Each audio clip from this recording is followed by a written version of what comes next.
Ce matin, alors, est-ce que c'est un privilège ou pas? Je ne sais pas. Mais avec le pasteur Laurent, on est là, vous savez qu'on prie, hein. C'est important. On prie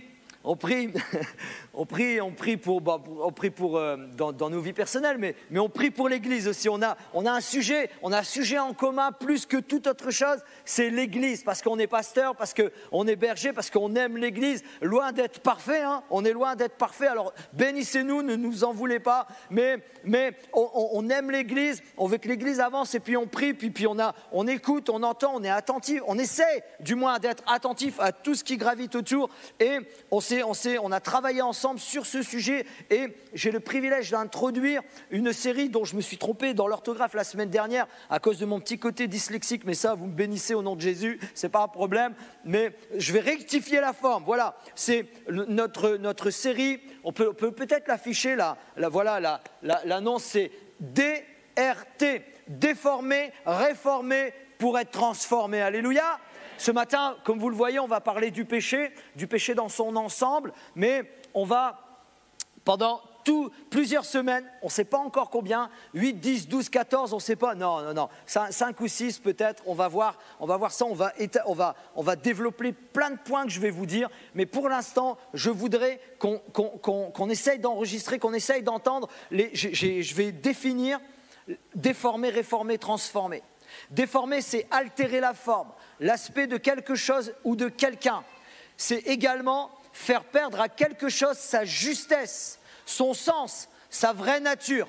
C'est dénaturer ou défigurer. Amen. Faire prendre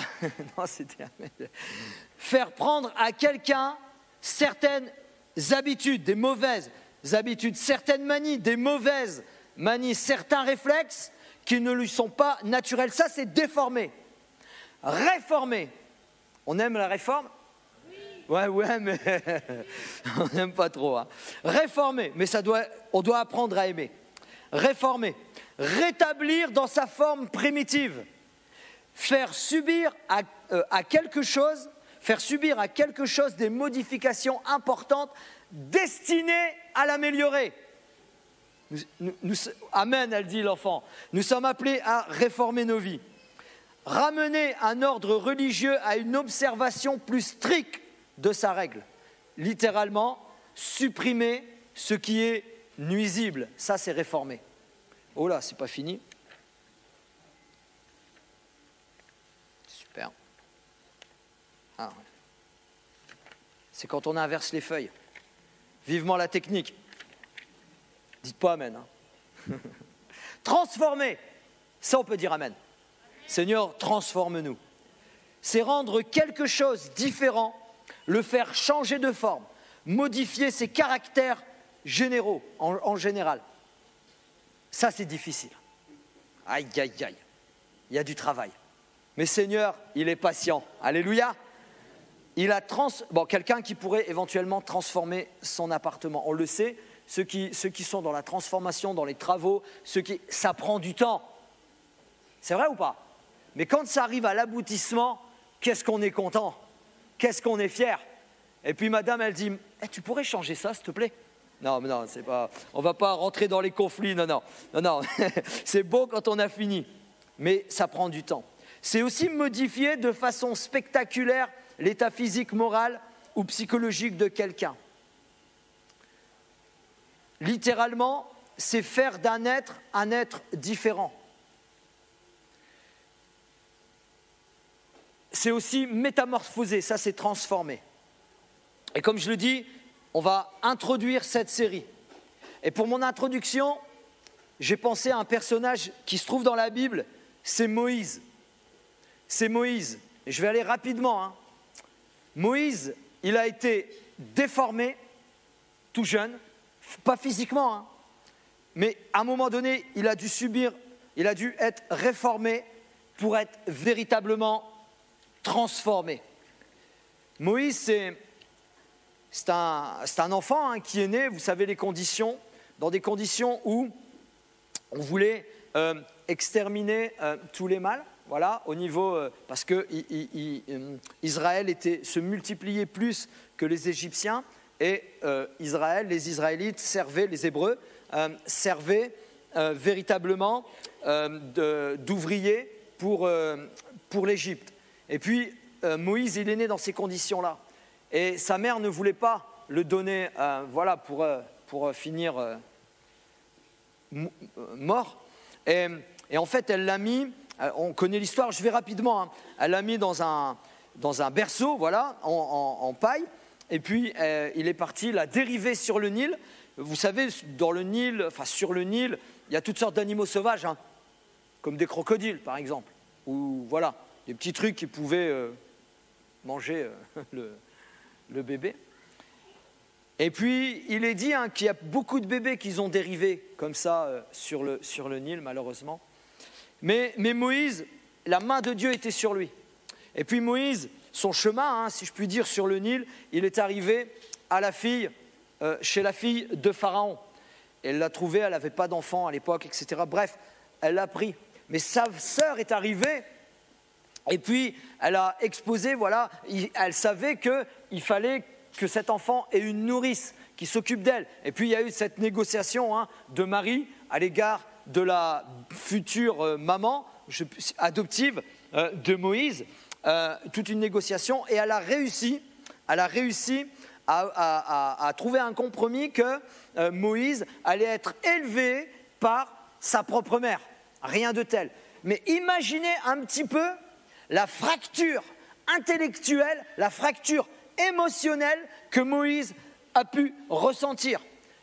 Là, peut-être tout bébé, vous savez qu'il est prouvé que, il y a quand l'enfant naît, la maman doit le prendre tout de suite et le mettre contre le pot à pot, on appelle ça.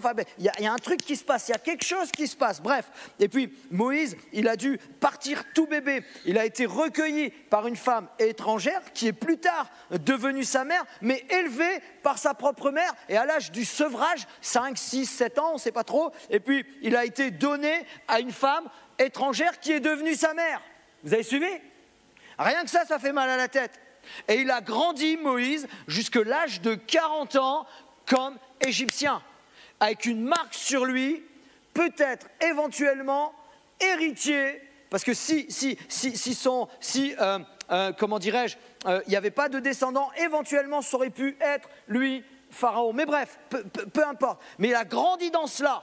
Il a grandi, j'imagine un petit peu son problème à l'intérieur de lui.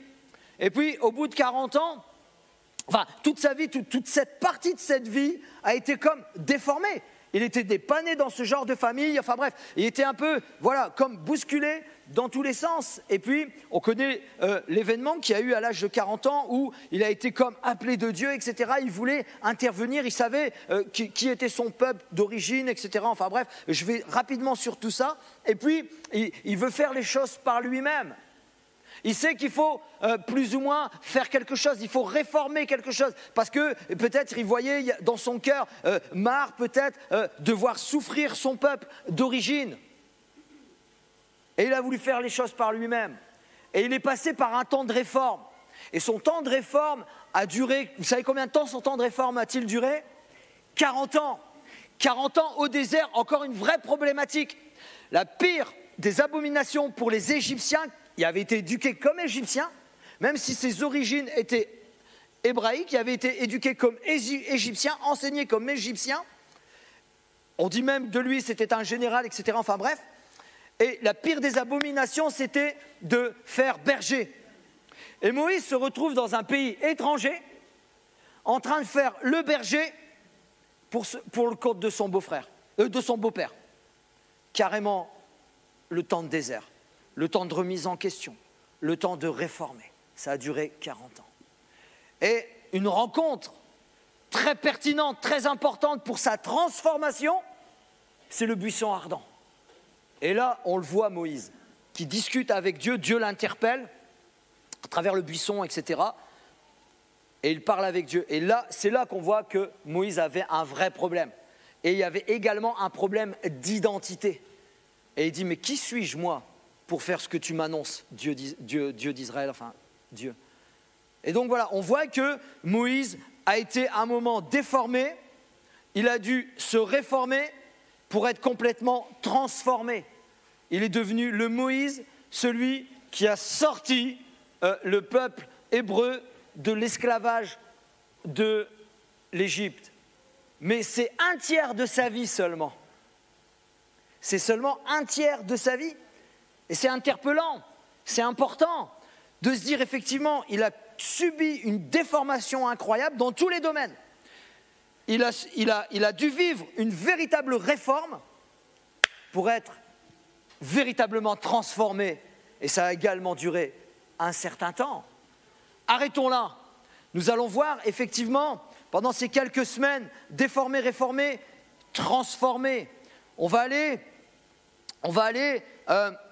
parler du péché, on va parler des addictions, on va parler également de la fausse humilité, on va parler également de l'expérience qui des fois nous dérive dans la religiosité.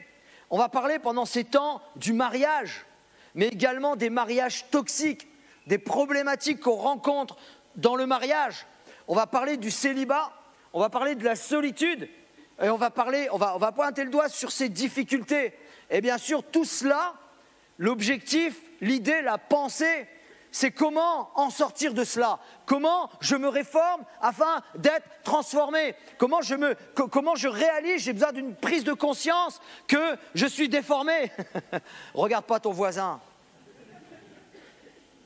Mais que j'ai besoin d'être réformé, que j'ai besoin de faire une réforme dans ma vie, quel que soit le domaine, quel que soit le niveau, afin que véritablement je donne une possibilité à Dieu de transformer. Vous êtes d'accord avec moi ce matin? Alors ça, c'est seulement l'introduction. Ce matin, déformé, réformé, transformé, et on va parler du péché. Et là, il y eut un grand silence, ce qui est normal. Nous allons parler de l'originalité, de l'origine, du péché originel. Souvent, on le peint comme je ne sais quoi, mais le péché originel, on va lire rapidement le verset Genèse, chapitre 1er, au verset 26. « Puis Dieu dit, faisons l'homme à notre image, selon notre ressemblance. » C'est-à-dire parfaitement. Je réitère, parce que ça choque personne, ça interpelle personne. Puis Dieu dit, faisons l'homme à notre image selon notre ressemblance, c'est-à-dire parfait.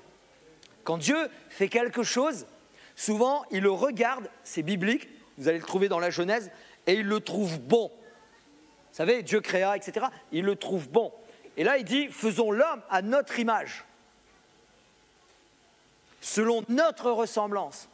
Pardonnez-moi, si je m'arrête là, Dieu est parfait. Dieu est parfait ou pas? Mais on a du mal à dire qu'il a fait l'homme parfaitement. Eh oui, c'est une vérité. Hein. Avant la chute, l'homme était parfait. La femme aussi. Hein. Non, parce que là, vous m'entendez dire l'homme, je vois des regards de femme. Là. Non, l'être humain. Avant la chute. N'oublions pas qu'avant la chute, il n'y avait pas de péché. Hein. Quelqu'un a dit, si tu aurais rencontré Adam et Ève avant la chute, peut-être tu aurais pensé rencontrer Dieu. Souvenons-nous de Moïse, rapidement. Il a passé 40 jours en contact avec Dieu. Qu'est-ce qu'on a fait après? On lui a mis un voile sur sa tête. Il brillait de Dieu.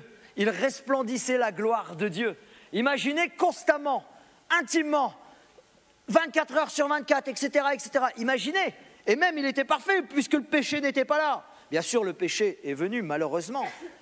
Et Dieu donc créa l'homme à son image, et il créa à l'image de Dieu, verset 27, et il créa l'homme et la femme. Genèse 2, verset 15. L'Éternel Dieu prit l'homme et le plaça dans le jardin d'Éden pour le cultiver et pour le garder. Il y avait des objectifs, il y avait une orientation. L'Éternel Dieu donna cet ordre à l'homme, il y avait un ordre. Tu pourras manger de tous les arbres du jardin. Amen, ça c'est bon. Mais tu ne mangeras pas de l'arbre de la connaissance du bien et du mal, car le jour où tu en mangeras, tu mourras. Et on connaît l'histoire très rapidement. Ils ont vécu un certain temps, là on ne sait pas combien de temps ça a duré, etc. Ils ont vécu un laps de temps là dans le jardin d'Éden, c'était extraordinaire. Ils mangeaient de tout, il y avait les animaux, il y avait vraiment autorité sur tous les animaux, etc. etc. Et puis, à un moment donné, le serpent est venu à tenter Ève. Moi, je pense que l'arbre le fruit de l'arbre de la connaissance du bien et du mal, il était beau. Il était agréable à l'œil. Et ils avaient envie d'en manger. Vous êtes d'accord avec ça ou pas? Parce qu'on ne va pas vers quelque chose qui n'est pas bon. Est-ce que vous passez devant les orties, vous allez manger des orties? Non. Vous allez passer devant un bel oranger, un G, vous allez vouloir en manger. Un bon citronnier, bon, sauf si vous n'aimez pas le citron. Un bon cerisier, prunier, abricotier. Qu'est-ce que vous aimez comme fruit? Kaki, poire, des Scooby-Doo-bidou. Non, bon, on arrête là. On va aller en manger. Vous comprenez ce que je veux dire? Et moi, je crois qu'il était beau, bon et agréable. Mais si tu en manges de ce fruit, tu mourras. Et la vérité, c'est qu'il n'est pas mort tout de suite, Adam et Ève. Ils ne sont pas morts tout de suite. Mais spirituellement, ils ont été coupés de la présence de Dieu. Ils sont comme morts spirituels d'un seul coup. Et malheureusement, à cause de cet événement, le péché a été engendré. David le dit. David, à un moment donné, il le dit. J'ai été conçu dans le péché, pas de sa pauvre maman. Il ne parle pas de ses parents, là. Il ne parle pas de sa mère. C'est une pécheresse. Elle a fait quelque chose de mal. Il ne parle pas de ça. Il parle que le péché se transmet de génération en génération, jusqu'à aujourd'hui. On est né dans le péché. Et parler du péché aujourd'hui, en 2022, c'est quelqu'un de nouveau viendrait. Si vous êtes nouveau, soyez bénis. Le péché, c'est vrai, ça existe. C'est malheureusement ce qui détruit nos foyers, qui détruit nos couples, qui détruit nos personnes. Mais c'est quelque chose qui nous attire, qui semble beau, qui semble attirant. Mais c'est pas bon. Si tu en consommes, si tu en manges, tu mourras. Non, pas amen. Non, tu mourras. On ne veut pas mourir. On veut grandir. Mais on veut prendre conscience. On était déformés. Il faut une réforme afin d'être transformés. Alléluia. Romains, déformés, on va faire le premier point, déformés. Et encore une fois, tu ne regardes pas ton voisin, regardons nous-mêmes. Réformés, oui, déformés, oh là là. Romains, chapitre 3, verset 23, car tous ont péché et sont privés de la gloire de Dieu, tous, tout le monde. C'est une lettre extraordinaire, l'épître aux Romains. La lettre contient un exposé de la prédication de Paul, plus systématique que ses autres lettres, s'adressant à des chrétiens, à chacun d'entre nous, qui connaissent déjà les grandes vérités de l'Évangile. Quelqu'un a dit, si tu lis l'épître aux Romains, si tu comprends l'épître aux Romains, si tu étudies l'épître aux Romains, si tu réalises l'épître aux Romains, et si tu vis, parce qu'on oublie souvent on dit, ouais, moi je connais la Bible, hein. Moi je connais les versets par cœur, et je peux même les citer. Seul problème, si on ne les applique pas à notre vie, je me demande à quoi ça sert. Vous n'êtes pas d'accord ou pas? Vous êtes d'accord ou pas? C'est difficile d'entendre cela. Seigneur, aide-moi à appliquer les versets que tu me parles. Et quelqu'un a dit ceci, si tu connais donc l'épître aux Romains, que tu le connais, tu l'appliques à ta vie, tu as comme si tu avais compris l'intégralité de la parole de Dieu. Parce que l'épître aux Romains est claire, elle est limpide. Ce n'est pas un exposé complet de la doctrine chrétienne, comme par exemple, il ne parle pas de l'enlèvement de Christ, etc., enfin bref, mais une vue d'ensemble des vérités fondamentales de la foi. À partir de la semaine prochaine, on va se mettre à lire, à étudier l'épître aux Romains. Amen. Dans vos études personnelles. Non. Privé de la gloire de Dieu. Qu'est-ce que ça signifie? Tout simplement, l'homme, l'être humain se met à la place de Dieu, ne cherche plus que sa propre gloire est celle qui lui vient des créatures semblables à lui. Remarquons bien ce que dit l'apôtre. Tous ont péché et sont privés de la gloire de Dieu.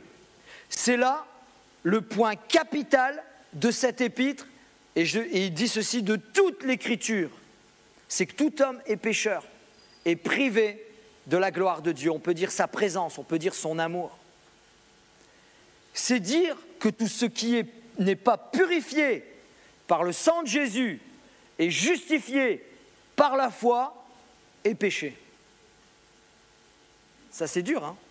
Le péché, qu'est-ce que ça signifie réellement, concrètement ? Souvent, on pointe le doigt sur telle ou telle affaire. Toi, tu es un pécheur. Toi, tu es mauvais. Toi, tu ne penses pas comme moi. Tu ne vis pas comme moi. Excusez-moi, je fais ça partout, pas vous, hein, personnellement. Mais des fois, on pense comme ça. Et on est prêt à vite dégainer sur les personnes parce qu'ils ne font pas ce que moi je fais. Ils ne pensent pas comme moi je pense. Et si on est dans l'église, c'est un sanctuaire saint. Il n'y a rien de saint ici. Il y a juste nous qui sommes sanctifiés par la grâce de Dieu. Le mur n'est pas saint. Ce truc-là n'est pas saint. Il n'y a rien de saint. Il faut les instruments. Les saints, ils sont là. Les saints, c'est ceux qui sont mis à part par Christ, par l'action de Dieu, par l'onction de Dieu, et qui est le Saint-Esprit. C'est le Saint-Esprit qui nous met à part et qui nous rend saints. Amen. Parce que bien sûr, nous sommes justifiés par le sang de Jésus, bien sûr.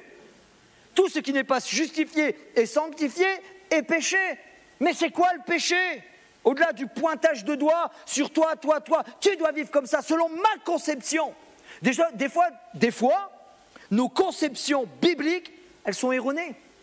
Moi, je pense que, alors tu dois vivre comme ça. Arrêtons de mettre des jougs sur les gens. Et les décisions, tu prends telle décision, ouais, tu pointes du doigt, tu tacles là, tu dis. Des fois, il y a des gens, ils disent à d'autres personnes comment ils doivent vivre selon leur conception.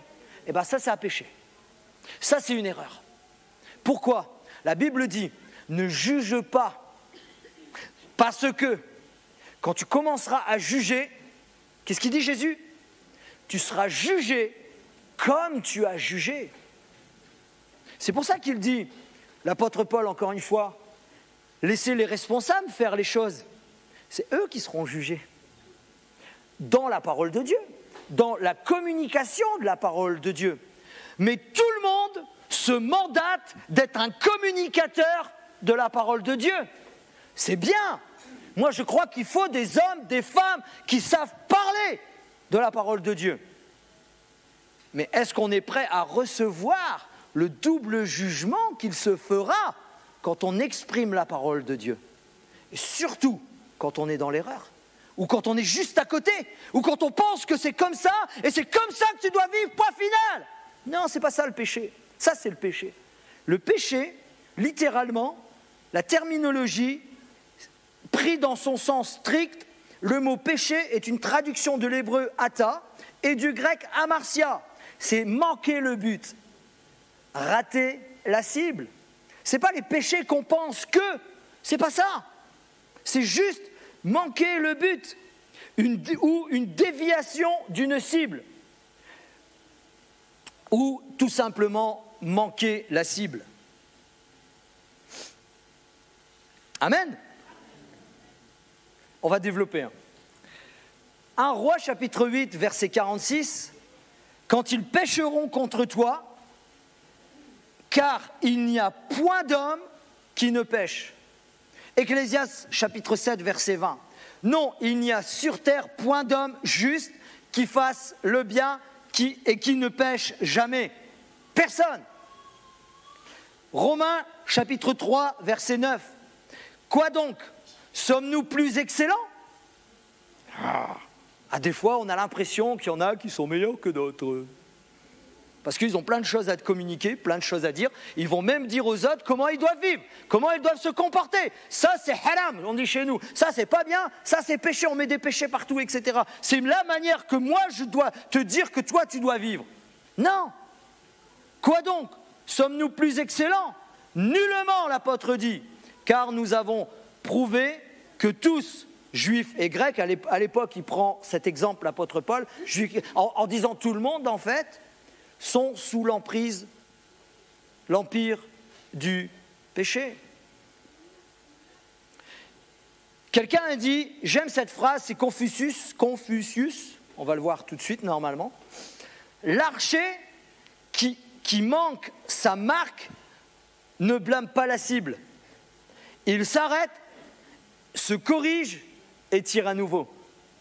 J'aime cette expression, j'aime cette citation. C'est Confucius qui l'a dite. Ce que je veux dire par là, quand quelqu'un ne vit pas comment nous le pensons, comment on peut l'imaginer, et que c'est un frère ou une sœur, au lieu d'aller le trouver ou la trouver, ouais, parce que nous on est prompt à ça, ouais, ça c'est pas bien, ça tu dois pas faire ça, et de toute façon tu dois pas refaire ceci, et de toute façon tu dois pas... La première des armes qu'il faut pour rétablir la cible, c'est quoi? C'est pas lui mettre un coup de genou, hein. C'est prier pour lui, prier pour elle. Seigneur, fais qu'il retourne selon le droit chemin, fais qu'il retourne. Et peut-être que si on est plus attentif, Seigneur, mais est-ce que moi, je lui impose pas quelque chose selon ma conception? Et fais-moi comprendre ce que je n'ai pas encore compris. Est-il réellement dans le péché? Est-il réellement dans l'erreur? Est-il réellement... Vous comprenez ce que je veux dire? Mais souvent, on sort propre de nos gonds parce que ça ne nous correspond pas, c'est notre manière de penser et de voir. C'est pas que la parole de Dieu est évolutive. Moi, je crois que la parole de Dieu n'est pas quelque chose qu'on peut transformer, qu'on peut changer. Vous comprenez ce que je veux dire? Mais est-ce que véritablement je l'ai compris tel que Dieu me la communique, me la transmet? Vous savez que d'être ici, en train de vous communiquer, on a l'air super à l'aise, super waouh! Non, il y a un tremblement qui est là. Et quand il n'y a plus le tremblement, les amis, c'est qu'on se croit déjà arrivé, et là, c'est péché. Et là, je rate la cible. Et là, je suis à côté. Il y a un véritable tremblement dans mon âme et dans mon cœur. Et le pasteur Laurent, pareil, quand on monte pour communiquer quelque chose, on emmène c'est nos objectifs. Seigneur, donne-nous la sagesse, donne-nous les mots à propos. Seigneur, je vais être doublé je vais être jugé doublement. Seigneur, donne-moi la sagesse. Et en plus, l'Église prie pour nous et amen. Alors faisons confiance à ceux qui communiquent. Faisons confiance à ceux qui apportent la parole de Dieu. Faisons confiance à ceux qui ont été établis. Prions pour eux, encourageons-les. Mais ne venons pas dire « Ouais, là, t'as dit mal. Ouais, là, t'as dit ça. » Je ne suis pas en train de régler mes affaires, pas du tout. Je suis en train de dire « Seigneur, aide-nous à avancer. » Vous connaissez ma pensée, c'est qu'on avance tous ensemble, selon nos conceptions, selon là où on est arrivé. Mais il faut réformer. Et c'est notre point suivant, forcément. Réformer. Et c'est Jérémie qui le dit au chapitre 7 au verset 3. Ainsi parle l'Éternel des armées, le Dieu d'Israël, réformez vos voies et vos œuvres et je vous laisserai demeurer dans ce lieu. Alors là, on ne va pas parler du lieu ici, à l'époque c'est un autre contexte, on va le développer. Jérémie mandaté comme prophète dès son jeune âge. Jérémie qui exerçait la double fonction de sacrificateur et de prophète était lui-même fils d'un sacrificateur nommé Hilkija. Le ministère de Jérémie, il y a eu beaucoup de problèmes à cause de son appel. Il y a eu des grosses difficultés. Jérémie était un messager, il prêchait contre l'infidélité volontaire de Juda. L'avenir de Juda dépend de son repentir. Il prêchait sur le péché passé et la gloire à venir. Il prêchait sur le besoin de repentance au peuple de Dieu. Aïe, aïe, aïe. La religion, il prêchait contre la religion hypocrite de Juda. Juda est insensible au péché. C'est ce que Jérémie devait communiquer, transmettre. La complainte du prophète, il prêchait aussi contre l'idolâtrie. Et puis contre, bien sûr, on voit à un moment donné dans un texte où il y a comme une prière de lamentation. Les prophéties à l'encontre des responsables civils et religieux contre plusieurs prophètes et faux prophètes. Il a été mandaté par Dieu pour dénoncer les pratiques contre les rois, etc. Il pouvait subir une mort à n'importe quel moment. Il a prophétisé, alors là c'était le topo, il a prophétisé sur la destruction de Jérusalem et la captivité babylonienne. Quand il a commencé à annoncer que le temple allait être détruit, il a failli être détruit lui-même. Heureusement que Dieu l'a protégé, etc. Le temple venait il y a quelques années qui était comme rénové, renouvelé, etc. Et il y avait tout un contexte. Tu ne parles pas de mal du temple, tu ne touches pas le temple. Et pourtant, si vous ne vous repentez pas, si vous ne revenez pas à Dieu, et puis ils ont entendu, et puis que véritablement il n'y a pas eu de changement au fond des cœurs, leur pratique était toujours la même. Ils étaient sourds à l'action, à l'onction que Jérémie avait su, lui, et à la communication des choses que Jérémie disait que qu'est-ce qui s'est passé ? Eh bien, que tout a été ravagé, tout a été détruit. Dieu a fait ce qu'il avait malheureusement annoncé à travers Jérémie. Mais il a dit, réformez vos voies. Réformez vos voies. La réforme est importante. Le chapitre 7 est appelé le sermon du temple. Des hommes de Juda pensent être en sécurité, car, à l'époque, dans le contexte de l'époque, car selon eux, Dieu ne permettra jamais que le temple soit détruit. On l'a vu, nous on connaît la suite de l'histoire. C'est faux. C'est véritablement faux. Ces hommes de l'époque, ils placent leur espérance dans le bâtiment plutôt qu'en celui qui y habite. Vous voyez où je veux en venir ? L'expression de vos voies et vos œuvres pourrait être paraphrasée dans le verset qu'on a lu, pourrait être paraphrasée de la manière suivante. C'est réformer, c'est rétablir dans sa forme primitive. Réformer les habitudes bien établies et les actes individuels qui contribuent à les former. Je réitère. C'est réformer les habitudes bien établis. Des fois, il y a des habitudes qui sont là, qui sont bien établies, et c'est parce qu'ils sont bien établis qu'on pense qu'on a raison. Et les actes individuels qui contribuent à les former, ça, il faut réformer. Réformer, c'est améliorer notre conduite. La vérité, c'est qu'à ce moment-là, au moment de Jérémie, il fallait un vrai changement, radical et profond. Et malheureusement, il ne s'est pas fait, parce qu'ils pensaient, vous savez où ils étaient dans le droit, comme le temple avait été rénové, comme ils relisaient la parole de Dieu, vous savez, dans le contexte de l'époque, ça serait trop long à rentrer dans les détails, qu'ils pensaient, on avait reconstruit le temple, on avait la parole de Dieu, on avait nos prophètes, même s'il y avait des faux prophètes dans les prophètes, il y avait tout un contexte qui était pseudo-religieux. Eh bien, ils s'accrochaient à ça et ils disent « Mais c'est impossible que Dieu vienne nous détruire, car quelque part, on est dans son plan, on est dans sa vérité. » Et en vérité, ils étaient complètement à côté. Et la Bible nous dit que Jérémie est venu. Il est revenu mandaté par Dieu, pas par les hommes, mais mandaté par Dieu. Ce n'était pas un faux prophète. Il prophétisait des choses pas faciles à entendre, mais il prophétisait et il revenait. Et Jérémie avait des « Ouais, non, Seigneur, c'est pas... » Et il y allait, il retournait, etc. Mais ils n'ont rien entendu. Ils n'ont rien voulu bouger. Ils ont voulu garder comme c'était. Et pourtant, Dieu avait dit « Réformez vos voies et réformez vos voies et vos œuvres. » Amen. Proverbe 28, verset 13. Celui qui cache ses transgressions ne prospère point, mais celui qui les avoue et les délaisse obtient miséricorde. Ézéchiel, chapitre 18, verset 30. C'est pourquoi je vous jugerai chacun selon ses voies. Maison d'Israël, dit le Seigneur l'Éternel. Revenez et détournez-vous de toutes vos transgressions, afin que l'iniquité ne cause pas votre ruine. Matthieu, chapitre 3. Produisez du fruit digne de la repentance. Jacques 4, verset 8. Approchez-vous de Dieu et il s'approchera de vous. Nettoyez vos mains pécheurs, purifiez vos cœurs, hommes irrésolus. La réforme. Aujourd'hui, la réforme, autour de nous, on veut tout réformer. Sérieux, j'ai fait des recherches là. au niveau autour de nous, on veut réformer la justice, on veut réformer le système scolaire, on veut réformer les retraites.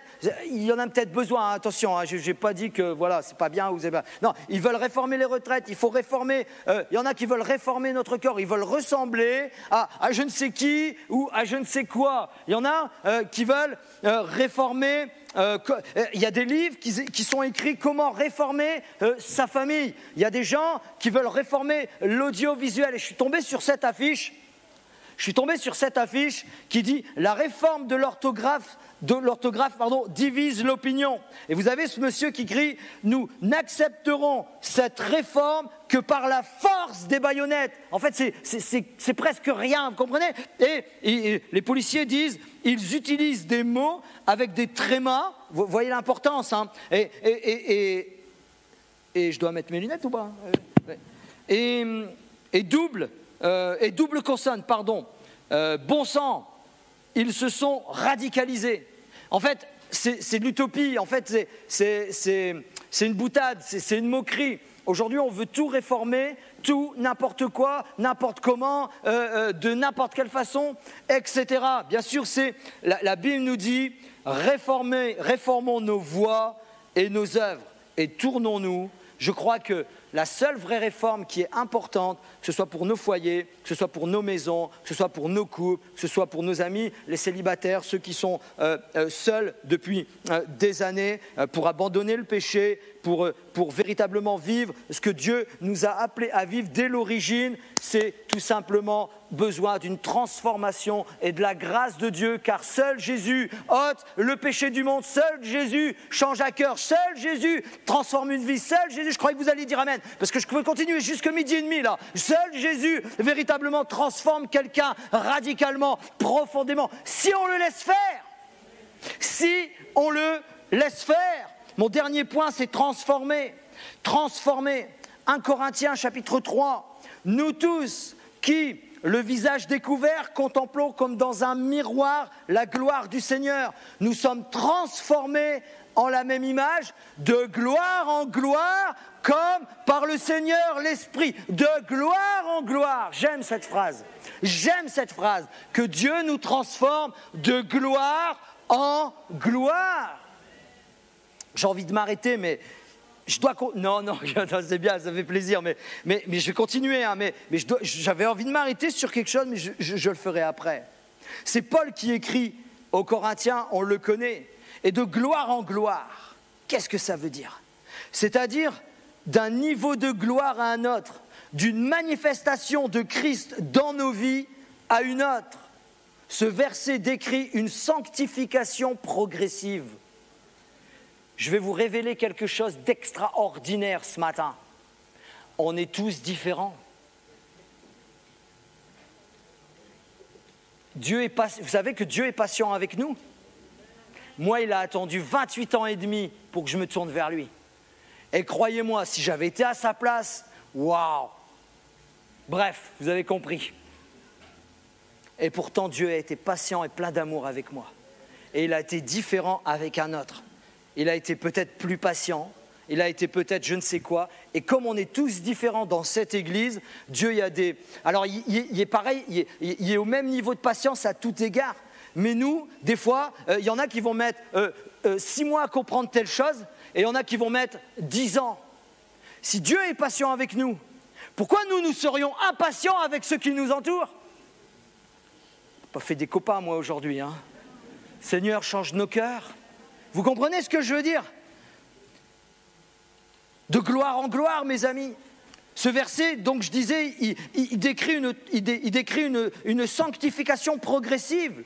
Plus nous croissons dans la connaissance de Christ, plus il se révèle dans nos vies. Amen. Ce merveilleux mécanisme de transformation se fait de gloire en gloire, c'est-à-dire progressivement. Nous, on veut tous les changements, paf, non. Le changement n'est pas instantané. Ça veut dire, quand je parle du changement de A à Z, il y a 27 lettres dans l'alphabet, vous êtes d'accord avec moi ? Tout n'est pas changé de A à Z tout de suite, maintenant. Il peut y avoir certains changements instantanés. Et entre nous, heureusement. Heureusement. Heureusement, bref. Aucune expérience de la vie chrétienne n'est capable de reproduire en un clin d'œil l'image de Christ en nous, c'est impossible. Vous comprenez? Ça veut dire, on rencontre Jésus, paf, paf, en un clin d'œil, harpazo, en un clin d'œil, là, hop, on est transformé à l'image de Jésus. J'aimerais bien. Ma femme, elle dit, ouais, j'aimerais bien aussi. Mais non, Dieu est patient avec moi. Dieu est amour avec moi. Et il se rabaisse, excusez-moi de l'expression, il s'abaisse ou il se rabaisse à ma vitesse, à ce qui je suis. Bien sûr que je dois tous les jours revenir et venir et revenir et revenir encore. Je dois me sanctifier. Mais Dieu est amour et patient avec ma sanctification. Je ne parle pas d'aller au péché, je ne parle pas de ces choses-là. Je parle, il est patient à mon égard, dans mon agrandissement, si c'est correct, dans ma façon de grandir spirituellement. Vous comprenez ce que je veux dire? Alors ne soyons pas impatients avec ceux qui nous entourent.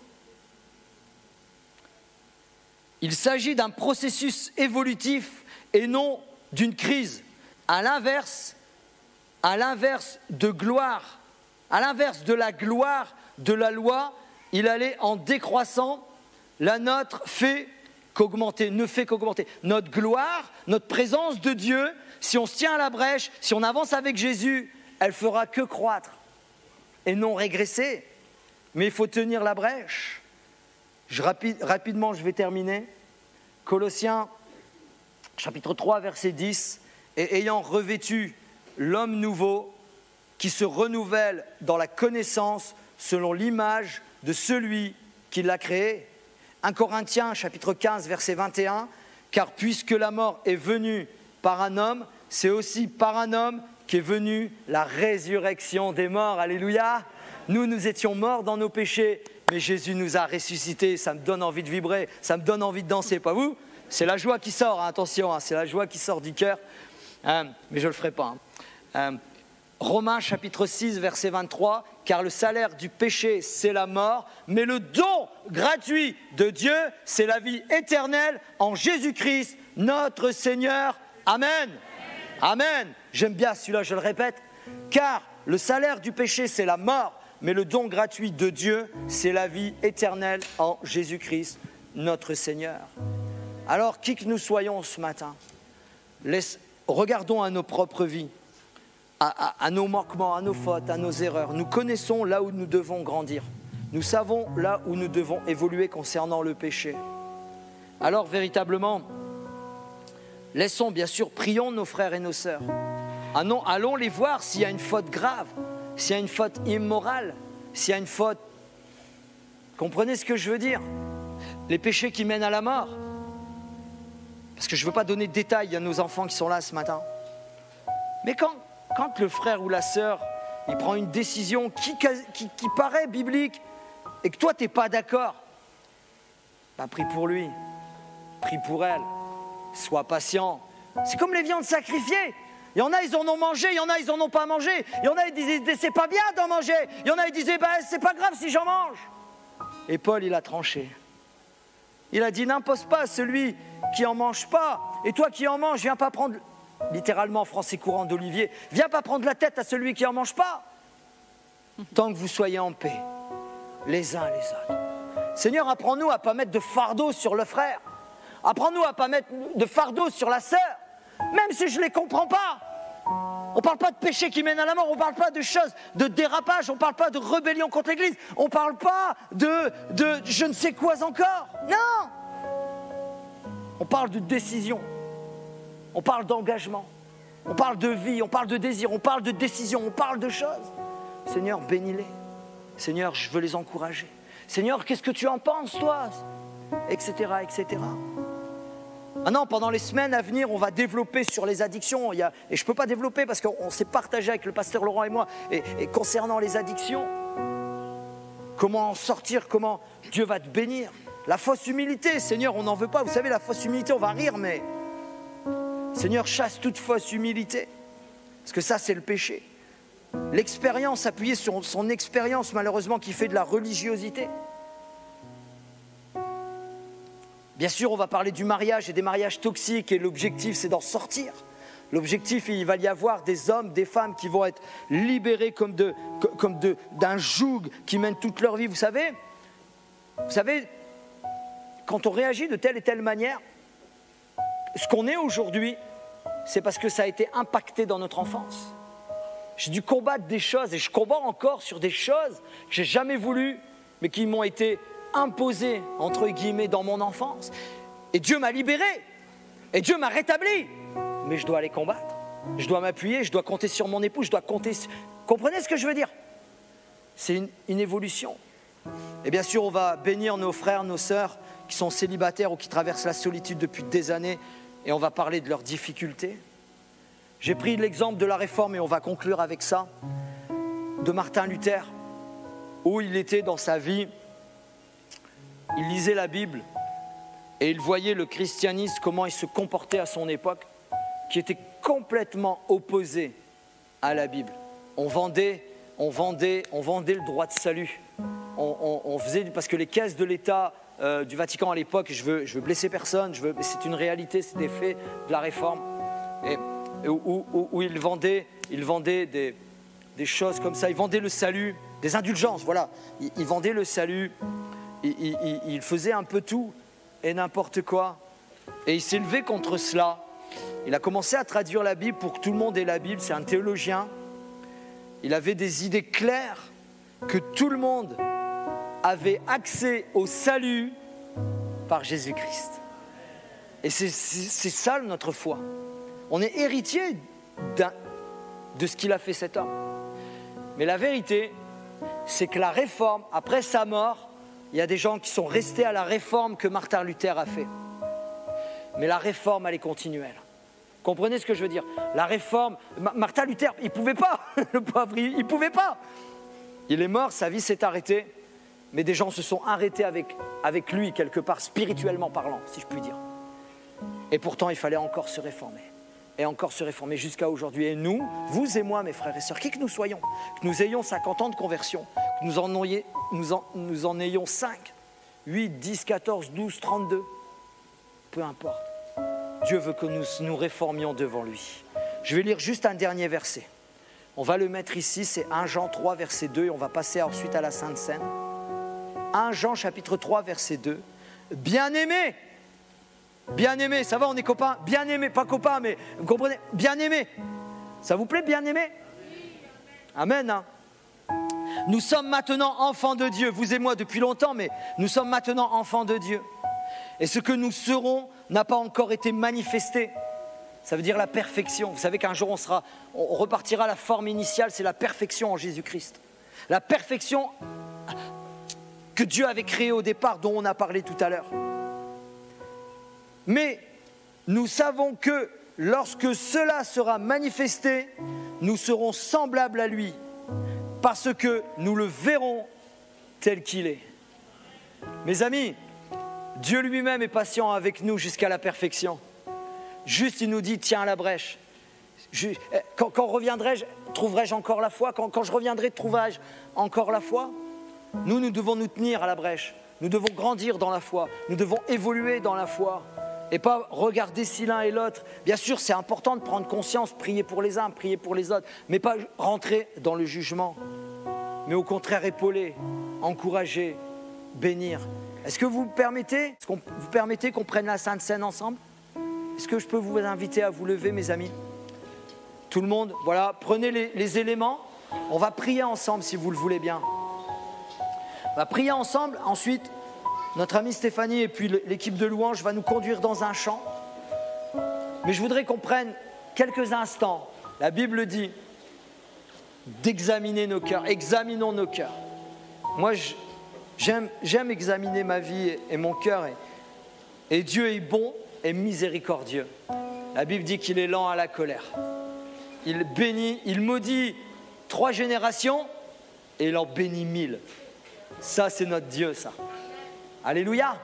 Alors, Seigneur, aide-moi à être indulgent avec mon frère et ma sœur. Alléluia. Aide-nous à être indulgents les uns et les autres. Bien sûr, on ne veut pas entendre parler de péché, on veut grandir dans la foi. Est-ce qu'on peut prendre les éléments? Est-ce qu'on peut examiner nos cœurs avant de les prendre et dire, Seigneur, quelque chose de nouveau, un rafraîchissement spirituel, un refus du péché. S'il faut me réformer dans tel ou tel domaine, aide-moi à me réformer dans tel ou tel domaine. Comme une prise de conscience ce matin. Voilà, je vous invite à prendre les éléments, mes amis. Alléluia. Et Stéphanie va nous conduire pendant ce temps dans un dernier chant. Voilà, soyez bénis, que le Saint-Esprit touche nos cœurs, que le Saint-Esprit nous donne la paix, que le Saint-Esprit nous aide, c'est ma prière, vraiment c'est ma prière, que le Saint-Esprit nous aide à sortir de ce que nous sommes, à avancer, à progresser, que le Saint-Esprit nous transforme de gloire en gloire, alléluia, que vraiment Dieu vienne faire son action. Vous savez, c'est sur mon cœur et je dois le dire avant de quitter l'estrade, ou que je sois par terre, c'est pareil, hein. Mais vous savez, ce qui est le plus difficile à changer dans un cœur, dans le cœur de l'homme, c'est la mentalité. Et Jésus dit, transformez vos mentalités. Seigneur, ça doit être notre prière, mes amis, qui que nous soyons, hein.